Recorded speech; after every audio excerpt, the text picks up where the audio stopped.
Hi, I'm Ken Murdock, and this is the GDB Network.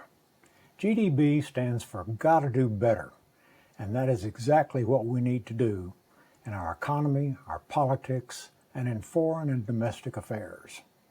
I want to talk to you about a few topics today, and we're going to start with the 2 mandatory rules for the effective management of holes. That's right, a hole, one of those things you dig with a shovel. Rule number 1, when you find yourself at the bottom of a hole and you don't know how to get out, the first thing you have to do is stop digging. Rule number 2, when you find yourself at the bottom of the hole, don't blame the shovel. We'll come back to this in just a minute. The September jobs report came out last Friday. The Bureau of Labor Statistics, the BLS, is the government agency responsible for collecting, analyzing, and publishing data about the U.S. economy. This information includes facts about employment, wages, productivity, price changes on common goods. It might tell us something about the cost of living, and worker safety. They gather this data from surveys and they issue the Employment Situation Summary, better known as the Jobs Report. It comes out on the first Friday of each month, and the report provides an initial estimate of jobs created or lost for the immediate previous month, as well as updated and revised information for the 2 months prior to the immediate preceding month. Last month, in August 2025, President Trump fired the director of the Bureau of Labor Statistics, Dr. Erica McIntyre, saying that the bleak results for the jobs created in May, June, and July could not possibly be accurate, and that there was obviously a plot in place, concocted by Democrats, to make him look bad. There's no truth whatsoever to this allegation. The September report estimates that there were 22,000 jobs created in August, but it revised the June and July numbers down by 21,000 jobs, indicating that there was a net gain of only 1,000 jobs added during the June, July, August time period. Last year, in the same time period, there were 100,000 more jobs created than what we see this year.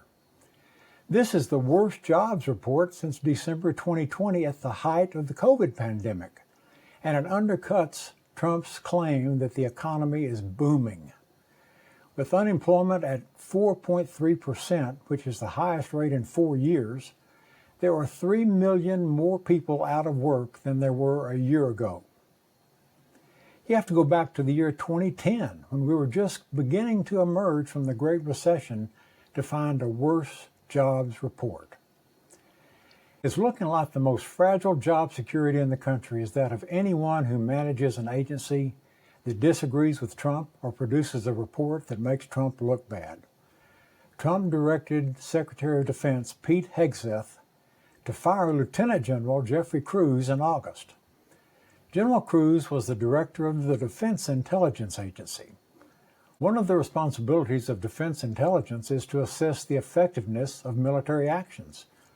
Trump wanted him fired because the agency's initial intelligence assessment of the damage to Iranian nuclear facilities from when the U.S. bombed those sites indicated that the damage might have set back the program by a few months, contradicting assertions from Trump and Israeli Prime Minister Benjamin Netanyahu that the bombing completely obliterated the nuclear sites. In May, and also at Trump's direction, Homeland Security Secretary Kristi Noem fired the interim director of FEMA for disagreeing with the administration that FEMA should be abolished. The problem for Trump with all of these firings is that eventually the truth will be revealed, because the numbers and the facts don't lie. The jobs data is what it is. Disasters like hurricanes, floods, and fires will continue to occur, and without FEMA, suffering from those events will be compounded, and Iran will eventually clean up the rubble of the bombing campaign and return to enriching uranium. Going back to the holes rules, don't blame the shovel. The directors of the BLS, FEMA, and the Defense Intelligence Agency did not make up those findings. They simply reported the facts. What President Trump needs to learn is that you can't have it both ways. Trump says he wants to revive America's manufacturing sector, but his actions indicate no coherent strategy to accomplish this objective. His actions, in fact, are those of someone who is trying to make conditions worse, not better. If you wanted to draw up a plan to cripple American manufacturing, the conditions that exist now would be an excellent start. The population of immigrant workers in this country has declined by 1.2 million since January.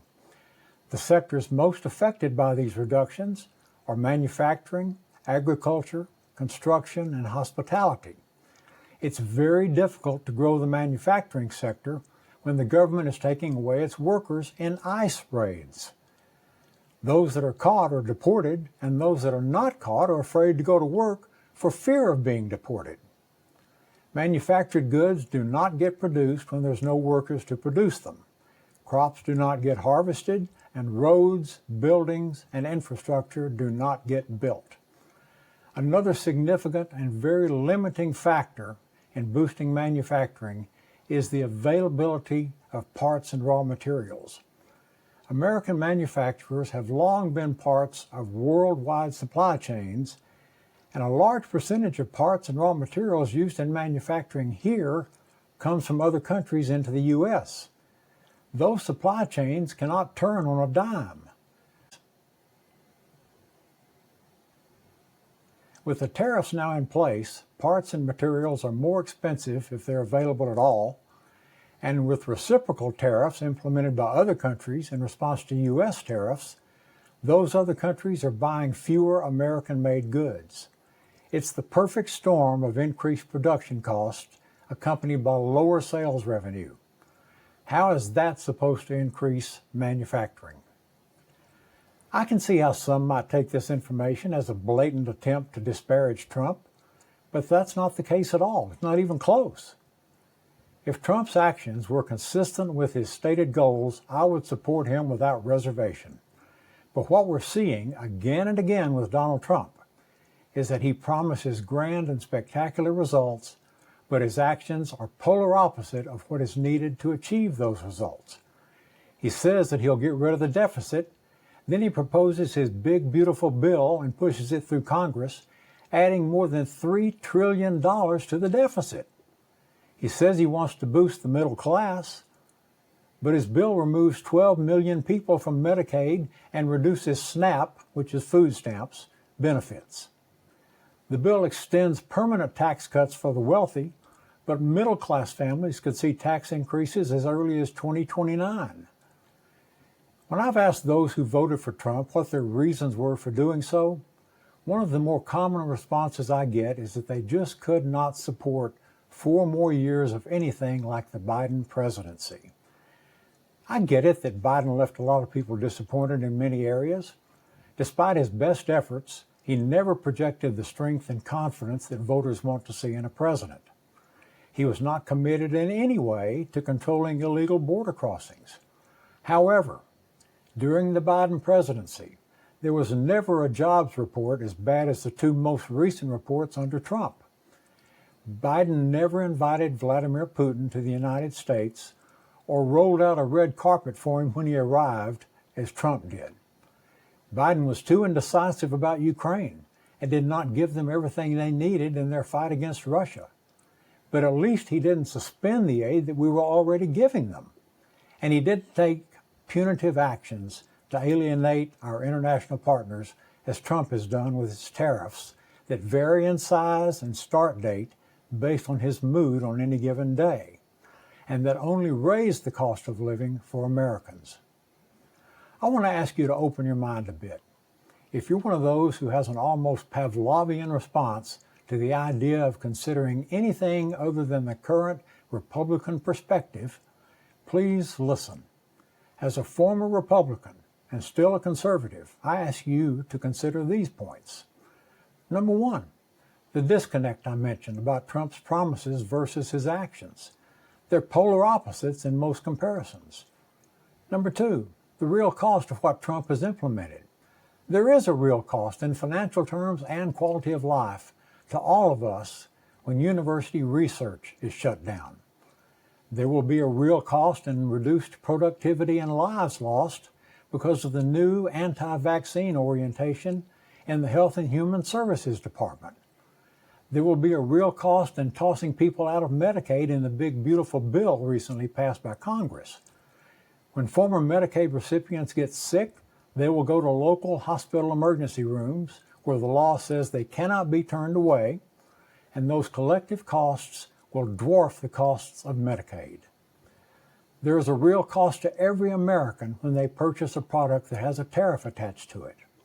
And reciprocal tariffs that other countries apply to us will create lower sales revenues for American manufacturers.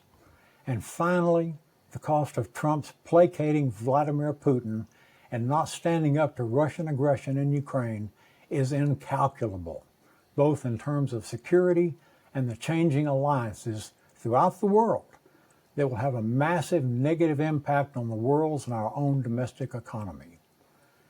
A change is needed in the minds of American voters and in the direction this country is going.